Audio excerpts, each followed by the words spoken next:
And I'm sitting in my car thinking to myself, I'm going to walk in and be this leader for these kids. And I'm not even sure I still believe.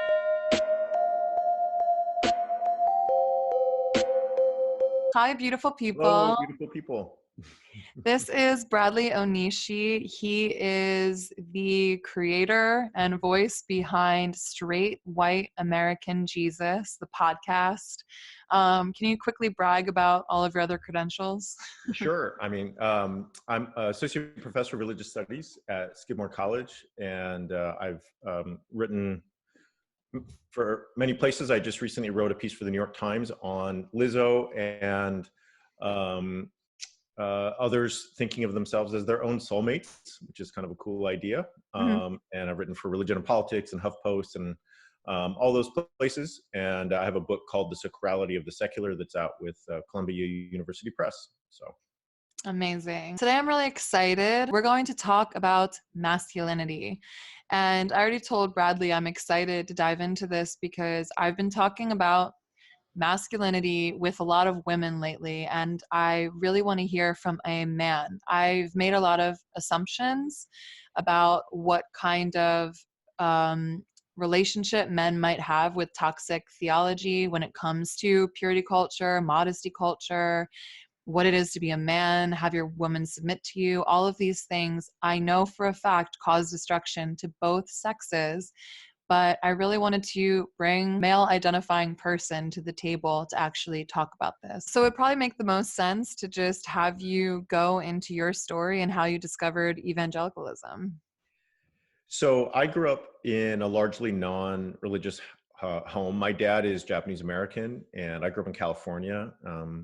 And he was kind of Buddhist by upbringing, but wasn't really practicing. Same goes for my mom. And so by age 14, I was kind of acting out a little bit. Like I was kind of getting in trouble and hanging out with folks that were experimenting with drugs and drinking and all that stuff and sex. And so So I you were get cool. invited. I was, yeah. But I have it's so funny. I have a friend from who I'm still friends with from middle school. And when he met my partner for the first time, he was like, you need to know something. Brad peaked in 8th grade. So, which might be true. I don't know. And so, I get invited to church by my then like 8th grade girlfriend. And I'm like, this is a great idea. Mom cannot say no to me going to church, and I'll get to see my girlfriend on like a Wednesday night. That's unheard of when you're 14. That's a really Yeah. good way to get out of the house. And so we go, and I think in ways similar to you, Brenda, I just had this great experience. Like the youth leaders were cool. They had tattoos. They were playing the guitar. Everyone was like super nice to me. They were inviting me to go on this like surfing retreat they were going to do. And right away, I was just like, this is a really safe space. It's a place where I feel like people are asking questions about the meaning of life, which I'm really into and I'm really interested in thinking about. And so very quickly I was all in. Like the girl who invited me to church dumped me really quickly, but I didn't care. I was like, I am in on this. And so within about a year, I had gone from hanging out with folks that were kind of getting in trouble and drinking and drugs and sex and rock and roll to I'm standing outside the movie theater asking people if they know Jesus Christ, and I'm going to Bible study like twice a week, and I'm arguing with my dad because he's telling me I'm spending too much time at church, And now and you're I'm a telling, nerd. I know. I know. That's what since then, my life has been tied up with two things: Jesus and being a nerd, and nothing's changed. So I don't know what to do about that. No But disparagement to nerds. I am yeah. one. I love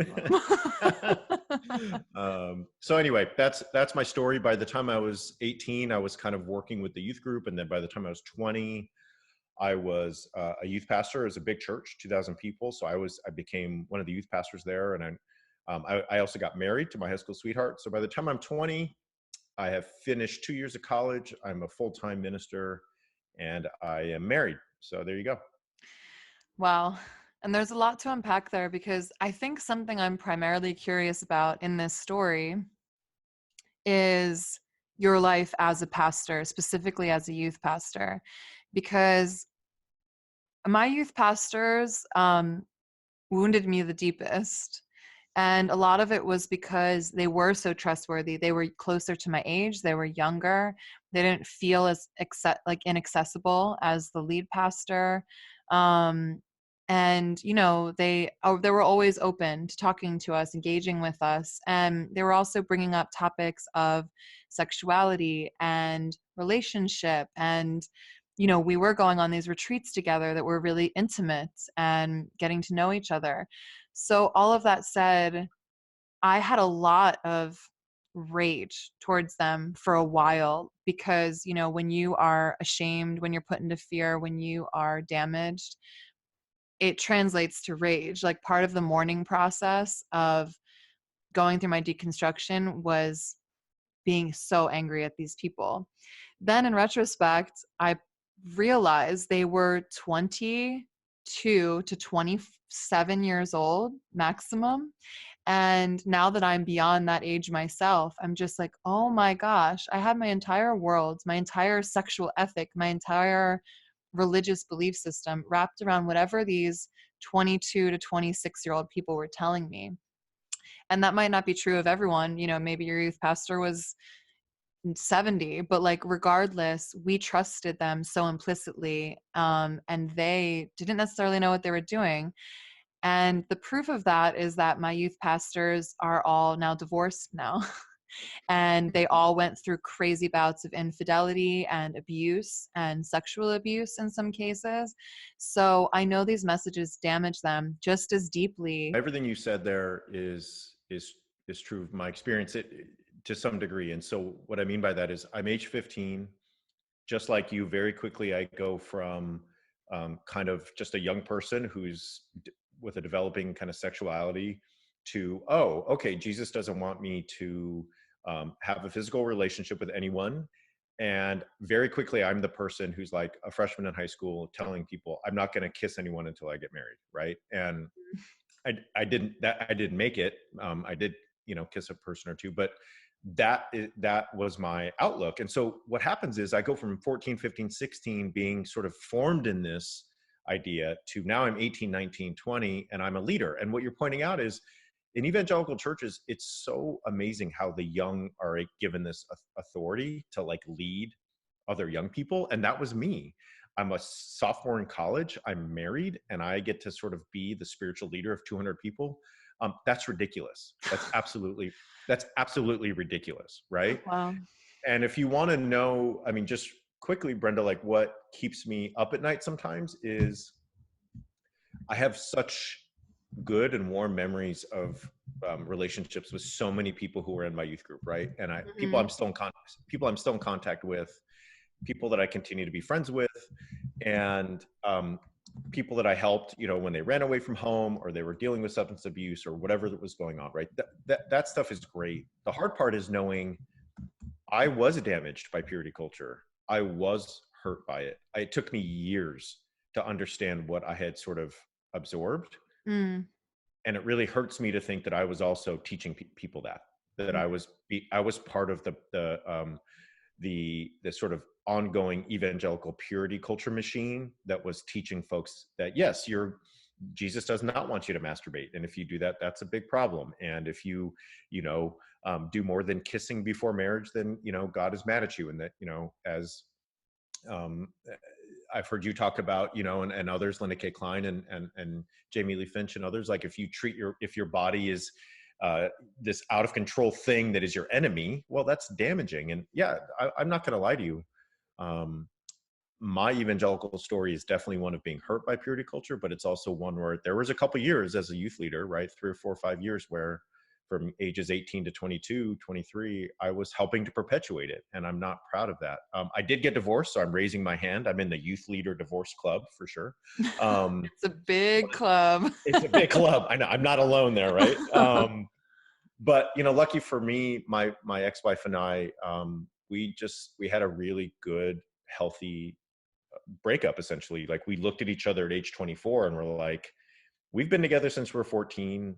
I love you. I care about you. Looks like we're just not supposed to be married. Like now that we're out of this evangelical culture, it kind of is pretty clear that like we're not probably supposed to be spouses or married or partners. We're probably supposed to just be friends. And that's okay. And so that happened. I was at Oxford getting a master's degree by that time, and she sort of just went home. I mean, don't get me wrong. Did it hurt like hell? Yes. Was it awful and painful? Totally.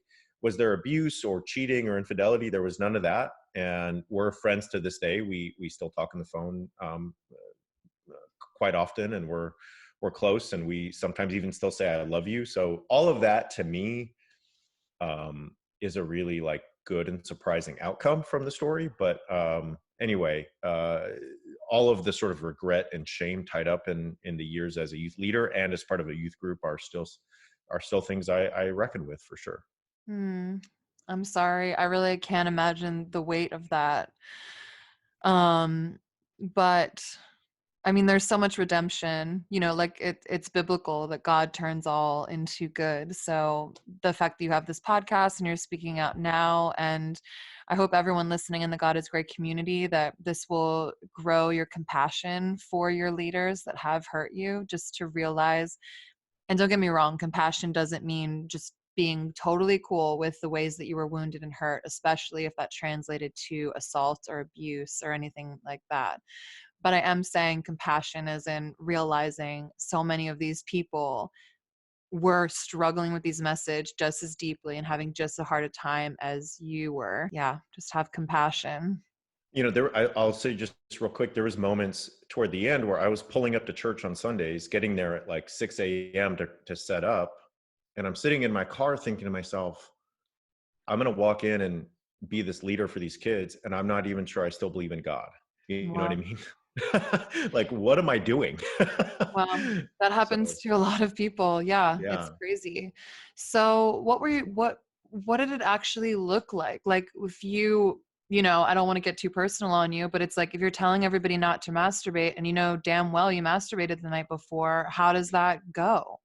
I I mean, mean, I don't mean to imply that you masturbate. yeah. Who are you to imply that? Who would have ever thought? Um, I mean, it's everything you've talked about. It's a cycle of shame, right? It's this cycle of I'm supposed to be teaching other people to abide by this ridiculous sexual ethic that makes no sense in the real world, and yet I'm struggling with it too. I'm going to be open and honest about like my failures with students when they ask me, but I have to be a leader and be an example. And so yeah, like there was it's been 15 years since I left that life, and I still have this recurring dream that I'm standing up in front of a bunch of teenagers telling them about praying or something about God. And in my mind I'm like, I wonder if anyone can see that I don't believe in God anymore. Like Wow. I have that dream like once a month, right? It's been 15 years. And so the shame, the guilt, the anxiety, the all of those things, they haven't gone away. I mean, I feel like I've been able to process. I feel very healthy at this point in my life, but yeah, all those things are still there. And um there are times it keeps me up at night for sure. Wow. Oh my gosh. So then what was your path to deconstruction? And for anyone that doesn't know, these are terms that I found so validating because when I was being a prodigal son is how I would have referred to it, when I just completely decided to walk away from church, that I couldn't handle it anymore, that I didn't like. For me, what made me walk away was that I was beginning a sexual journey that wasn't healthy. I was, being very promiscuous and abusive towards my body and inconsiderate of others and their bodies and whatever spirits. Um, but when I walked away from church, I had so much guilt about that. And at the same time, I knew that I'd never lost God. Like I still prayed all the time, constantly throughout the day. I still read my Bible every night. And I began to resent the fact that people were like, you're not a Christian. Because I was like, what does that even mean then? Because I am. I love Jesus. I resonate with him so deeply. So for me, I thought I was a prodigal son. And then when I realigned my faith and realized with strength and power that I am very well much allowed to call myself a Christian because that's exactly what I am. Um, that is now termed deconstruction and reconstruction. And just hearing those terms and putting words to my experience was very like freeing for me and validating. So that's just a preface to be like, this is what we're talking about when we say deconstruction. So you have a youth leader, yourself, that is struggling, that doesn't know if he believes in God anymore. So first of all, what broke that? Like, what was the turning point? And then what did deconstruction look like? You know, I don't know if anyone ever told you this, but there was folks in my church who said, if you read too much, you're going to lose your faith. Oh, yeah. And they were right. They were right, as it turns out, because you know, when I got to the last year of college, I was just reading everything. I wanted to know everything I could about philosophy and theology. I wanted to know if God was real. I wanted to know what God was like. I wanted to know is any other way to be a Christian than this very strict and narrow and repressing kind of evangelical culture. And so I was like reading everything I could get my hands on. You know, my day off as a pastor was Thursday. I would get up at like 5 a.m. when my wife went. I would just read, you know, all day. Like the people at Starbucks knew me by name, and they would talk to me. And Again, so nerd. I know it never stopped, right? And so my ex-wife and I decide, hey, we need to get out of here. We've lived in the same town with the same people for basically our whole lives. So I'm going to go get a master's degree in like philosophy of religion and keep asking these questions. And she was a college basketball player. You're going to play basketball. And so let's find a place we can do that. So we decided it was going to be England. And I applied to several schools, never thought I'd get in. And by some crazy thing, ended up in England at Oxford getting a master's degree in theology. Um, like I mentioned, she kind of 6 months in, we both realized, oh, we're probably not going to be together anymore. She left.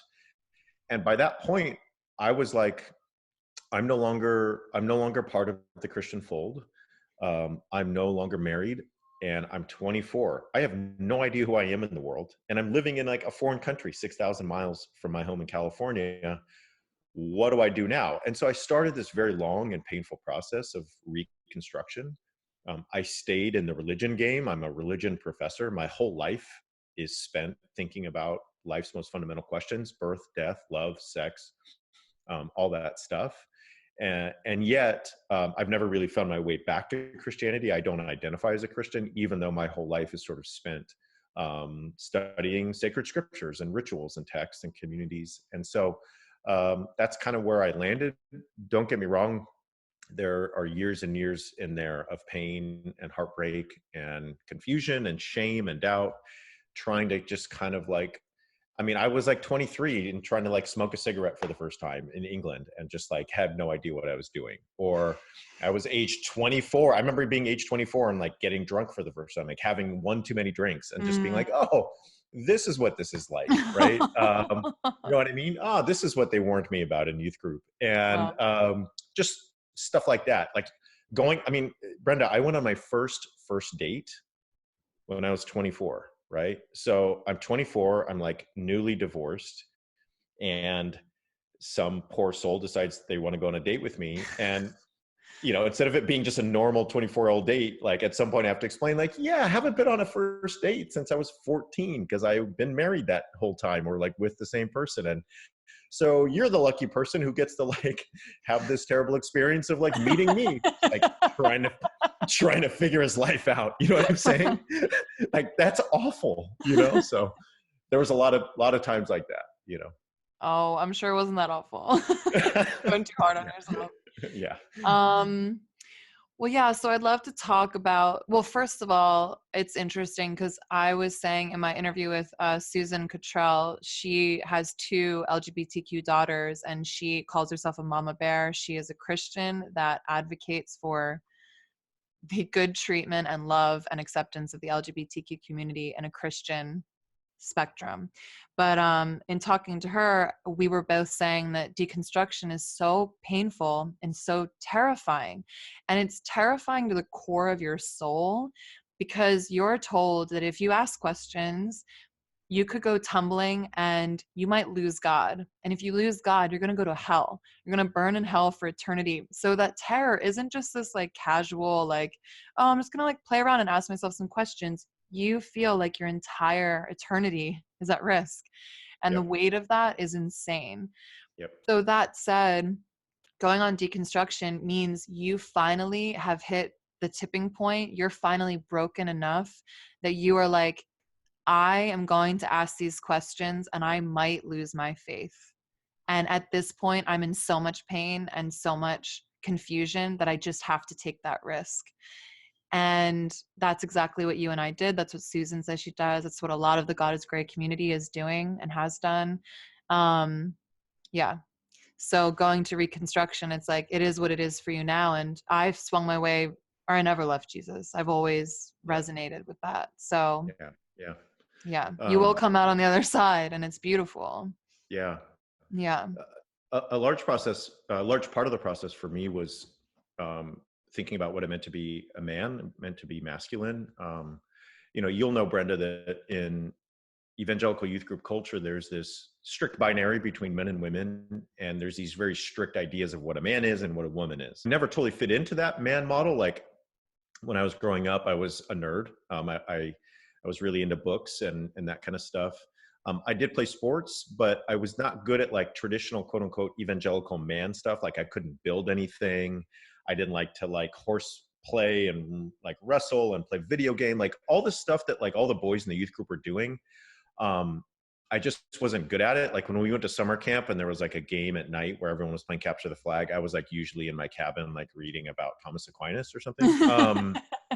And so when I got out of evangelicalism, it was actually a breath of fresh air because I was around people who had a very or a much wider understanding of what it meant to be masculine, right? Like I was in England and I was with people who were into books and they like to travel or they like to drink wine or they like to be interested in things other than like sports or just quote unquote like man stuff, and it felt really good. Like it felt like, oh, I don't have to worry all the time that someone's going to criticize me for not being a real man. Like I'm not making my wife submit to me in the right way or something. I'm not being aggressive enough at home. I'm not being assertive enough when it comes to the rules in my house or how my family operates or um, eh, whatever it is you're supposed to be. Like in that whole John MacArthur, John Eldridge, men are the sort of like leaders and women need to submit to them.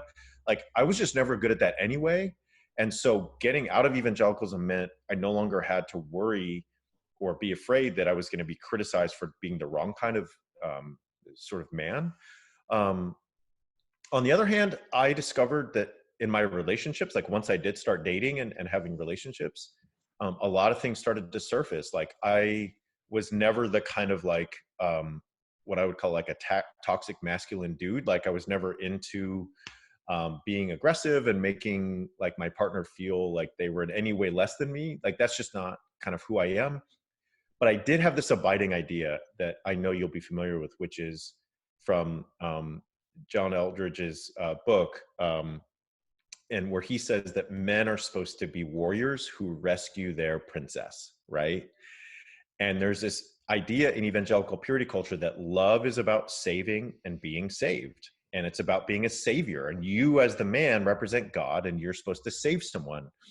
And I'll be honest, I did not realize that I had internalized that idea until years after I'd left evangelicalism. And I realized that I was often sort of causing problems in my relationships because I thought love was about saving and being saved.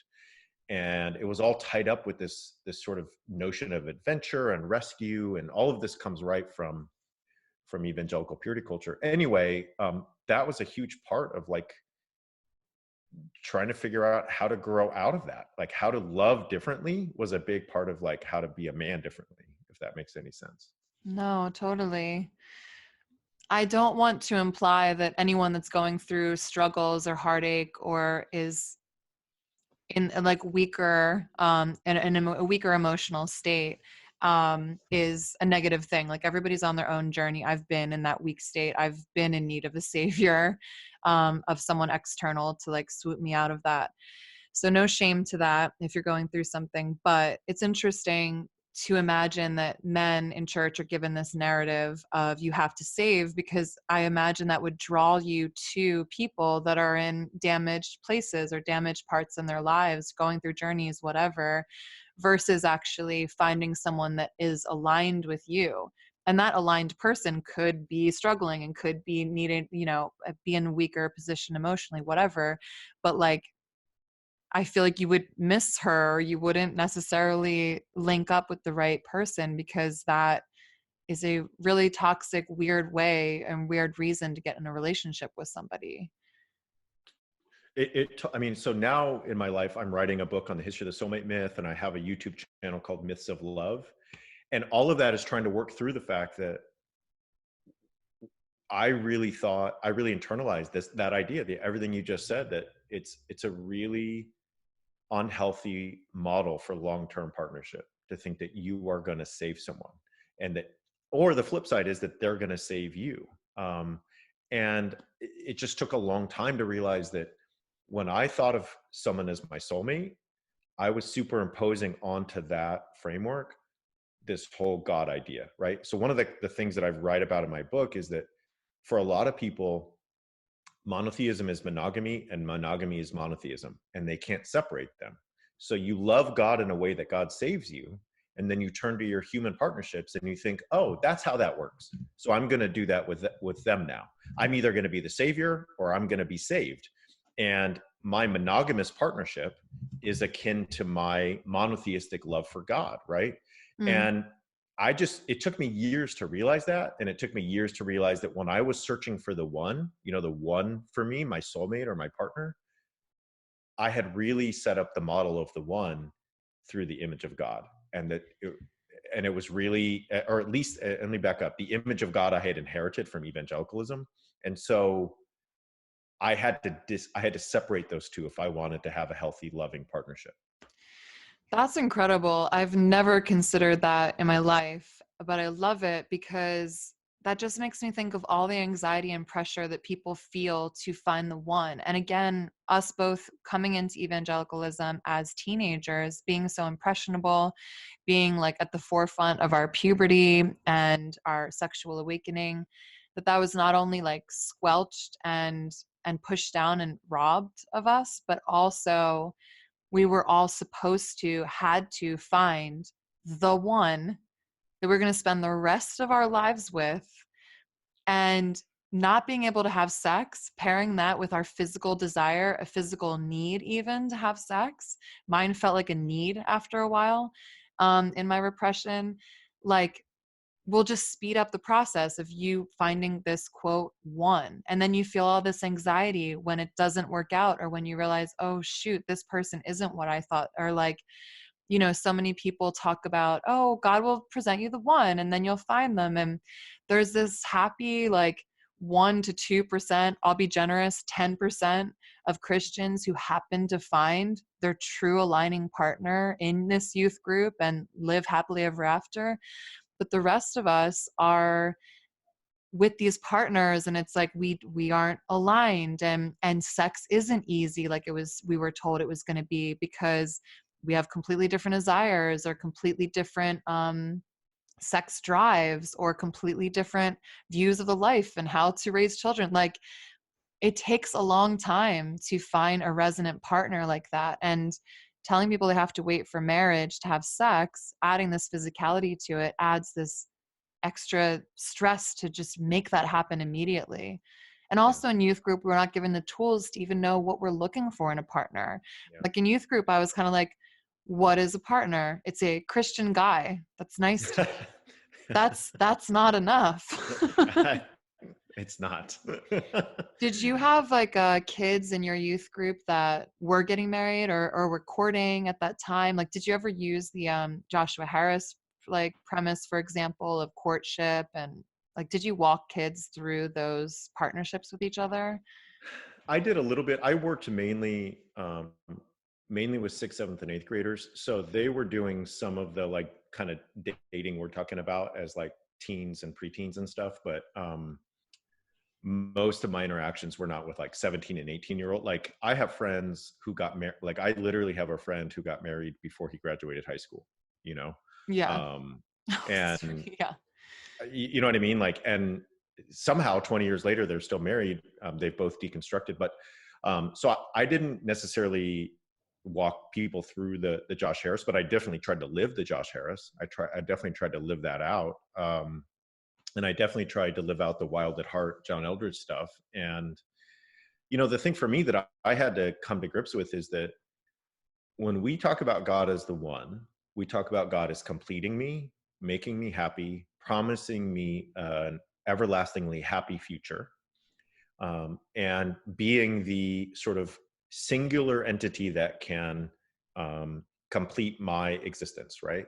There's these components of that story of God as the one that we tell. And then what we do in a very unhealthy way is we take those elements and we map them onto our human partner. So even non-religious people, you'll see non-religious people do this, right? People who are like, Mm. I don't believe in God. I've never been an evangelical. Oh, cool.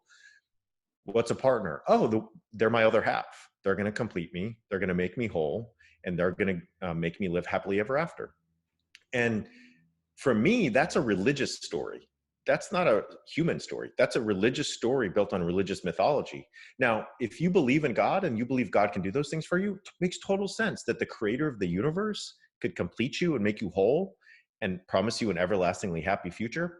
I'm on board. Whether or Yeah. not I believe in that God, I can totally see where you're coming from. If you want to tell me that like your human partner can do that, I'm going to say, I think that's an unhealthy model of love. And I think that's why a lot of us get so disappointed when it comes to what quote unquote meeting our soulmate.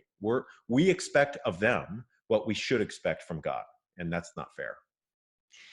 Well, I really love that. And it's just making me realize that we were both fed the typical fairy tale. We've each been given the Cinderella story to a T. Like in Cinderella, she needs saving. She needs a savior, and then she gets to be this princess because she gets swept under their feet. If you're the man or male identifying person, you are looking at Prince Charming, trying to figure out how to be that guy, trying to figure out how to save her. Yeah. And life is not a fairy tale. And this is what started my deconstruction. It was the moment when I realized that I didn't have a happily ever after. And I always refer to it as that because I know I was fed a fairy tale. And again, it can work out beautifully for 10% generously of people, but the rest of us are left reeling, wondering why God didn't come through on his promise. Meanwhile, God never promised us a happily ever after. He promised us this like wild, crazy adventure if we Right. hold on Yeah. to him, but not happiness, you Yeah. know? Yeah. Yeah. That's fleeting, that comes and goes. It's nice when Yeah. it's here, but it's not always happy. Yeah. It's not That's supposed to right. be. So I'm really curious about, like, I was talking in your podcast, which please everyone go check it out. Again, the Straight White American Jesus podcast. Bradley just interviewed me for that as well. But I was talking about how the term toxic masculinity has been set up to be a trigger phrase for people on both ends of the spectrum. Like angry feminists, including men, can get all up in arms about that and be like, yeah, we have to battle this and get in that fury and rage. And on the other end, people are vilifying it and being like, this is an attack on manhood. This is, people trying to like take over and make men dance ballet. And just like both ends of the spectrum are ridiculous. And again, the name of this channel is God is Gray because it's more nuanced. It's in the middle. So I just like to hear from you what you believe toxic masculinity is. How would you describe it?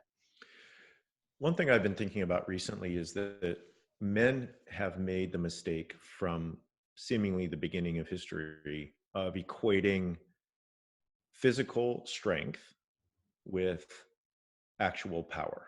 Huh. And and what I mean by that is, okay, so if you are identify as male or if you are sexed as male, I'll say, um, right? There's an idea that men are physically stronger than women. That if we go to the gym, they can bench press more, or they can um, jump higher, or just have more physical force. Okay, what men have done since the beginning of time is say, oh, I can do more bicep curls, or I can lift this rock that my female counterpart cannot, and so that must mean that I have power. That must mean that I'm fit to lead.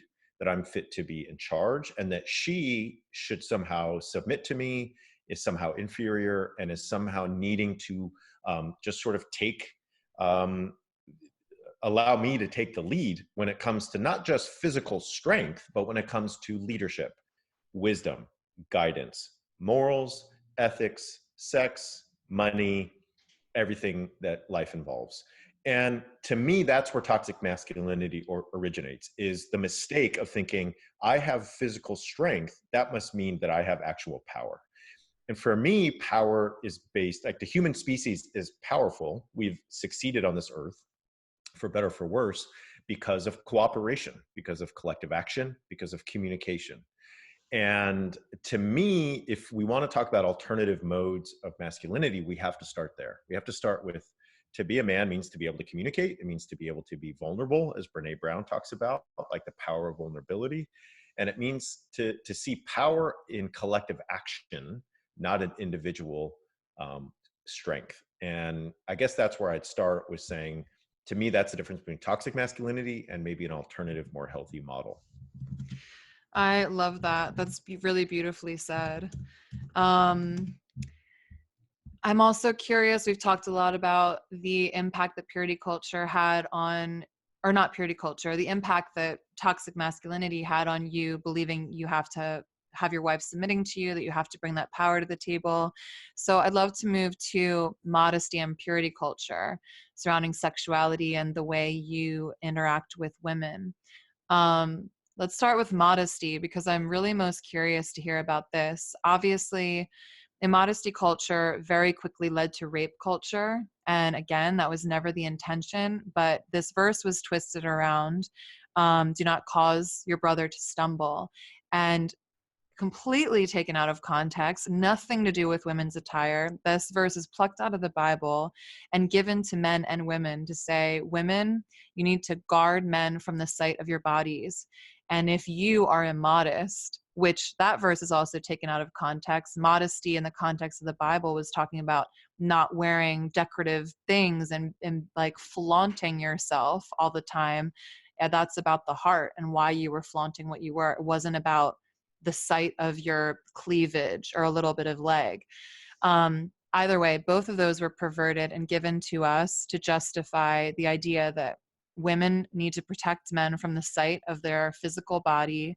And if they don't, they have caused their brother to stumble. And if he sins, if he perpetuates any sexual violence against them, you are partially to blame because you caused him to stumble. A couple things. I remember so clearly being 15 or 16 years old and being part of these very cringeworthy youth group meetings where, like, the youth pastor had the boys on one side when it's asking us what kind of clothing causes you to lust after girls, right? And then, Oy. going back to the girls and saying, okay, so like, what kind of clothing do you want to wear? And the boys said that if you wear a tube top or if you wear this, it causes them to quote unquote stumble, as you just said, right? And so I was definitely cultivated in this culture that you're talking about. And when I became a youth minister, um, yeah, we definitely sort of like perpetuated that. And we taught, I mean, and again, I was working with mainly 12, 13, 14-year-olds. So I was basically, my message was basically like, hey, you're 12, like, who needs to be dating right now? Let's just like, let's just enjoy life, right? Like you're 13, like just grow up and be a kid. Don't worry about like these relationships. I should tell you, this all came out of the context of like, in high school, as you know, people in youth group were taught this stuff, but they weren't always following it, right? They were what evangelicals would call messing up all the time. They were, whether they were having sex or anal sex or foreplay or anything in between, it was like most folks were doing that. I was not, right? Like we were really, really, really committed to this. And so again, I was sort of that kid who went from sex, drugs, and rock and roll to like, not only am I a Christian, but I'm going to just take this way too far, right? I'm going to Yeah. just, and like, if you wanted a story of my life, it would just be Brad taking things too far at every stage.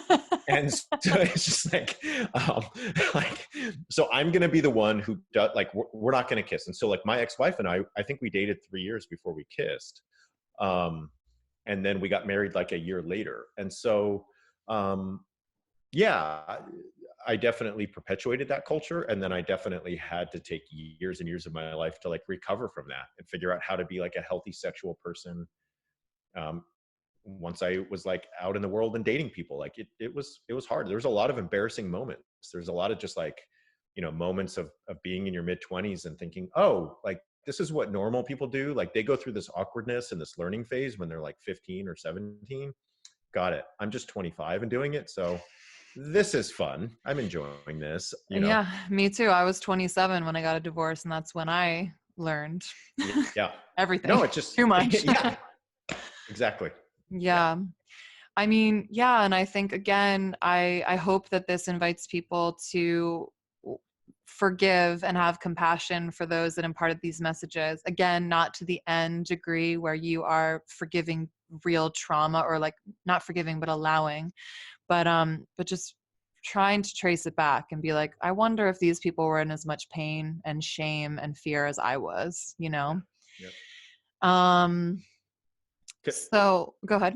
can I just say one more thing about Yeah. sort of figuring out that, like for me, being 25, 26, 27, as you just mentioned, one of the things I really had to learn was not just all of this sort of like embarrassing, awkward sexual kind of situations that I really hadn't been in before. And, you mentioned this on my podcast when we were talking that, for men, there's this expectation that, evangelical culture especially, but I think toxic masculinity in general teaches men that they're just like sexual savages that should, you want to have sex all the time. And if you don't, you're not a real dude and something's wrong with you. And it took me a long time to just be like, I just need to figure out who I am as a sexual being. And it's not that, like, I don't need to fit that mold. And I don't need to pressure myself to fit that mold. And I don't need to be embarrassed when I don't feel like I'm somehow embodying that idea of a man. Um, it just took me a long time to realize that for me, um, being who I am, it means being a really emotional person. Like I'm just a really emotional person. Well, when you're an evangelical dude, you're not supposed to be that. You're supposed to be this like Clint Eastwood, stoic, I'm in charge, and I don't, and women are weak and they show vulnerability through their feelings. And like the older I get, the more every day I'm like, I am the emotional one. I cry every day. I'm set. You know what I mean? Like I Mhm. probably multiple times per day.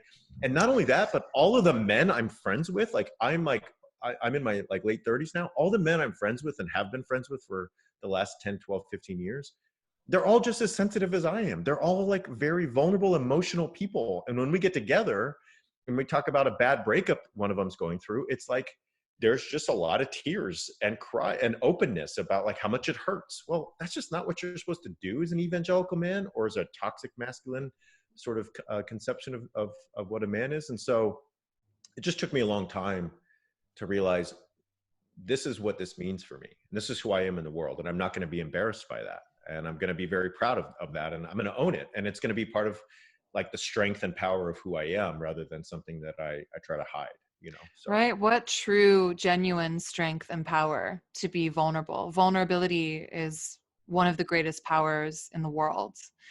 And it's authentic and real and based in like love and understanding of your own self. Um, you've also just got me thinking about two things. One is that when you were talking about how men are taught that they are these irrepressible beasts, that they just want sex all the time, that's also caused rape culture in reverse. Because when women are taught that guys are irrepressible beasts and a guy won't have sex with them, again, because of this toxic masculinity, and we're taught this, women will be on top of a guy and be like, what are you, a pansy? Like, why don't you want me? I know you want me. And like, Yeah. am I not pretty enough? Am I not good enough? And I have so many guy friends that just submit to having sex with someone they don't even want to have sex with because of this exact thinking, and got them questioning, wait, am I not, or like, whatever. And they just submit. And that's not sex. That's not biblical sex. I was like, I discovered early on in my dating life that I was just super bad at one night stands. Like I was just not good at the like, oh, I just met you. We like, had drinks. Let's go be physical. And I was just so ashamed of that. I felt like, oh, what's wrong with me? I'm supposed to just want to have sex all the time with anyone I can find. And it just took me a long time to be like, actually, you know what? For me, a sexual experience is better if that's just not like, if we take our time and we get to, we develop a relationship. I mean, there's just so many factors involved for me that made something a good sexual experience. But that was hard to learn. I mean, there's a lot of years there of just thinking like, I'm just not good at this, or I should be embarrassed about who I am because this is not how I approach my sex life. And it took a long time to figure out what you just said and to understand it. Yeah. Wow. Um, I think, the last, I mean, I would like to know your final thoughts too, but I'm just realizing, and we talked about this on your podcast as well, that I see masculinity and femininity on a scale exactly the way I see sexual orientation, which is that, they say biologically that, very few, maybe no people end up on the polarizing end of one or the other. Like there's maybe no one that is incredibly straight or incredibly gay. Like the majority of people land somewhere else on the scale. And masculine and feminine is exactly the same, that we have been taught this lie. And again, attributing all these traits that have nothing to do with masculine and feminine, like femininity is having a warm meal on the table for your husband and you're wearing a dress and you're singing a lullaby to your baby. And masculinity is you're taking out the garbage. It's just like, that is not true masculine and femininity. That those are just actions. They're Yeah. irrelevant. That is not a definition of masculine and feminine. What that masculine and feminine is more similar to what we're given in the Bible, um, where in the beginning, in the original Greek and ancient Hebrew, God's name was not man. It was not a he. It was Elohim, which is both. And the creation story talks about masculine and feminine creating the world together in perfect unison. And in that way, each of us is made in God's image, and we are full of both masculine energy and feminine. And I feel both very powerfully in my life. And you're saying you feel the same way too. It's like you and I are just on this scale of masculine and feminine, leaning more in the quote wrong direction than other people might. And the people that just happen to land more on one end of the spectrum or the other are like kind of empowered to have this arrogance to shame us, to make us feel bad for not feeling the way that they do, when in reality they're not wrong for being as masculine or feminine as they are, and we're not wrong for being somewhere else on the scale. And we need to stop vilifying each other, and we need to stop convincing ourselves that we are wrong for acting in a way that is innately true, inherently real about who we are. Because when you force yourself to be a football player, when you're just desperate to read some books in a tent, like, you will be in pain and you will not be living out your full potential. Yeah. Yeah. I teach a class called every year called God, Sex, Love. And one of the main thesis of the course is that over the course of the history of Christianity, it is undeniable that Christianity has been responsible for um, enforcing a very repressive approach to sex and gender and sexuality. We just can't deny that. On the other, and what then, and my students are largely secular people, so they're like nodding their head. They're like, "Oh yeah, religion, so damaging." Right. The second part of the thesis is, however, religion can also be, Christianity included, a force and a vehicle for liberation, for freedom. And that includes liberation and freedom when it comes to sex and sexuality and gender. And so we have a very complex phenomenon to study, and we need to recognize sort of both impulses in the history of religion and the history of Christianity in particular. And so that's kind of how I see it. If folks go over to my YouTube channel, they'll find a video I made that's called "The History of Jesus's Vagina," and that's not meant to be. I'm not like making a joke. I mean, there are Christians in the history of Christianity who have pictured Jesus as feminine and as female. They've interpreted the side wound that was in his side when the Roman soldier poked him on the cross as his female genitalia. And they have sort of created spiritualities and songs and hymns and mysticisms based on this conception of Jesus, right? Well, that's been the source of inspiration for many people over the course of the centuries to be um, queer Christians to be LGBTQ affirming and to find there a different model than is often taught in the kinds of evangelical spaces we grew up in. So yeah, that kind of stuff I think is absolutely completely important to the conversation we're having. Yeah. I don't know why there's this greater force that's out for our destruction, but to me it's so wild. I'm just realizing that an LGBTQ person, for example, in a way is more in tune with who they're made to be than the average straight person, because straight people were never challenged in their sexuality. They never had to fight to be who they are, really. I mean, us in evangelicalism kind of did because we had purity culture, but in society as a whole, like usually they don't have to challenge those ideas within themselves. And just the reckoning that a lot of people have made in the LGBTQ community and just realize like, no, I act more feminine and that's okay, even if I'm male identifying, etc. Like that is actually more in close alignment. And for whatever reason, there is a destructive force in this world that wants to rob people of that innate knowing and that spiritual understanding and that deep recognition of who they are and who they were made to be. So I'd encourage everyone to just not allow these toxic messages to destroy you any longer, to compartmentalize, to fragment you, to convince you that you are wrong for who God made you to be, because the Bible itself says that you're made in God's image. And if that's true, then you must be an image of God as your book reading, sweater Well, wearing, sweethearted, that's right. crying self. That's right. No, my cardigan game is unparalleled. That's what I tell my students. You know what you said there, Brenda. I know we need to close down here. I'll just be quick. Is what you said about being challenged that's the essence of male privilege, right? If you're a man, people often do not question your authority. They don't question your sexuality in terms of your sexual desire as legitimate. And so, if we want to do the work of reforming masculinity, we have to acknowledge that part of doing that is male privilege. That you're especially if you're just a white straight dude in the world, you are never challenged in terms of the legitimacy of your being. And so you can float through life without ever sort of reflecting on the privilege you have, not only as a white person, not only as a straight person, but as a male, as a man. And so to me, that's the work of reforming masculinity. Is like the first step is acknowledge the privilege of not being challenged in the world, not having to do the work from age 5 or 10 or 15 of calibrating who you are, because who you are is being challenged. Like most men don't ever consider that, and that's part of the problem. Wow, that's really beautifully said. That makes so much sense to me.